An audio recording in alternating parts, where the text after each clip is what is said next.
समाज में जन्मे महापुरुषों के चरणों में मेरा नमन। दूर दराज से जो लोग आए हैं उनको भी मेरा प्रणाम और सम्मानी मंच। आप सभी लोगों को जैसे ज्ञात है कि हमारे बड़े भाई प्रीतम लोधी जी क्षेत्र की किसानों की समस्याओं को लेके, जातिगत जनगणना की समस्याओं को लेके 14 दिन हो गए यहाँ अनशन पर बैठे हैं। ना तो यहाँ का जो मनुवादी जो मीडिया है, ना वो मीडिया ने अभी तक कोई शकल दिखाई। यहाँ के जो पत्रकार बंधु हैं, मैं उनसे भी कह देना चाहता हूँ कि जो हकीकत है आप उसको बयां क्यों नहीं करते, क्योंकि क्षेत्र की बहुत सारी समस्या है, उनको लेके भैया 14 दिन से भूख हड़ताल पे है। ना तो भाजपा के लोग आए, ना भाजपा का कोई प्रतिनिधि, क्योंकि देखने को मिलता है कि जब से यह भाजपा सरकार आई है तब से SC ST OBC पर लगातार अन्य अत्याचार हो रहे हैं। और यहाँ का जो मनुवादी मीडिया है वो बिल्कुल नहीं इस चीज को दिखाता, क्योंकि इस देश का सबसे बड़ा जो मुद्दा है वो है जातिगत जनगणना। क्योंकि इस देश में पशुओं की गिनती होती है, पेड़ पौधों की गिनती होती है, जहां तक कि हिजड़ों की गिनती होती है, मगर पिछड़ों की गिनती नहीं होती। क्योंकि जब संसद भवन में हमारे जब बड़े भाई धर्मेंद्र यादव जी ने वो मुद्दा उठाया और उनको छोड़ के किसी भी जो OBC नेता है उन्होंने इस मुद्दे को नहीं उठाया।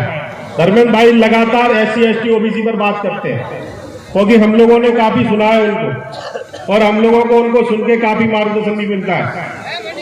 क्योंकि लगातार आप देख रहे होंगे मध्य प्रदेश में जो हालत है SC ST OBC, लगातार हम लोगों पर अत्याचार होता है, फिर भी हम लोग यहाँ बिल्कुल शांत बैठे हैं।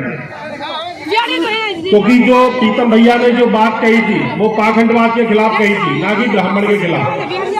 क्योंकि जब हम लोग अपने घर परिवार में बैठते हैं तो हम अपने परिवार वालों को समझाते हैं।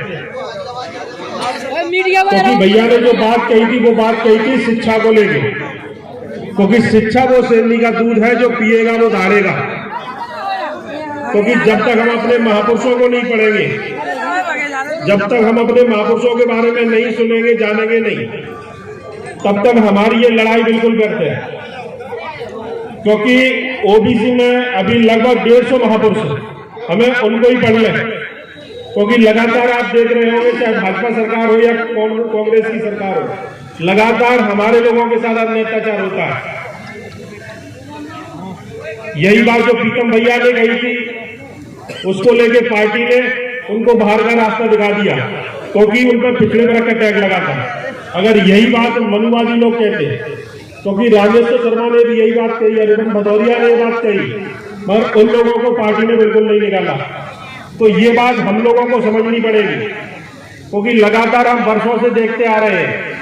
क्योंकि चाहे भाजपा हो या कांग्रेस हो, अगर भाजपा सातनाथ है तो कांग्रेस लागनाथ है, दोनों ही पार्टियां SC ST OBC का शोषण कर रही है। जब तक हम लोग रोडों पर निकल के आंदोलन नहीं करेंगे, क्योंकि जब से प्रीतम भैया को पार्टी ने निष्कासित किया है, तो भैया ने जब से SC ST OBC की बात करना स्टार्ट की तो मध्य प्रदेश में माहौल बना। और चाहे कांग्रेस की सरकार हो या भाजपा की सरकार हो, दोनों ही पार्टी सत्ते में है। ये कहीं न कहीं हम लोगों की ताकत है। हमें जात से निकलकर हमें जमात में काम करना पड़ेगा, क्योंकि हम लोगों को इन लोगों ने जातियों में बांट रखा है। जब तक हम लोग जात से निकलकर जमात में काम नहीं करेंगे, जब तक हम लोग एक दूसरे का दर्द नहीं समझेंगे, क्योंकि अगर धर्मेंद्र भाई अगर दर्द नहीं समझते तो UP से चलकर यहाँ मध्य प्रदेश में पिछोर की धरती पर नहीं आते, क्योंकि अपने लोगों की अपनी पीड़ा होती है। तो ये चीज हमें समझनी पड़ेगी। वक्त बहुत ज्यादा है, समय कम है। इसी बात को मैं अपने रखते हुए अपनी वाणी को विराम देता हूँ। जय भीम, जय OBC, जय संविधान।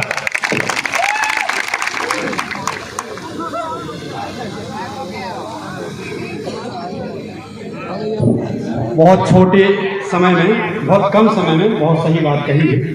अगर आज अगर हम अपने अधिकारों को नहीं पहचाने तो ये सोच लीजिए कि आने वाले पीढ़ी के लिए भी हम एक ऐसा चीज बोके जा रहे हैं कि वो कभी पैदा नहीं हो पाएंगे, जो अपने अधिकारों को जान ही नहीं पाएंगे। और इसी क्रम में मैं अब आदरणीय मनीराम लोधी जी इस कार्यक्रम के संयोजक इस कार्यक्रम के संचालक, इस तरीके से व्यवस्था के हर तरीके से व्यवस्थापक, मैं उनसे अनुरोध करूंगा कि वो आए मंच पर और उद्बोधन दें। और उद्बोधन के दौरान 3-4 बातों को जो आपके बीच समक्ष रखना है।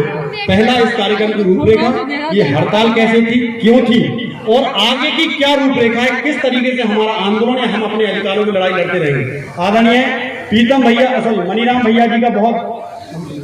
मनीराम भैया जी का जोरदार तालियों के साथ स्वागत करें। आदरणीय मनीराम भैया जी, जिला पंचायत सदस्य मनीराम जी।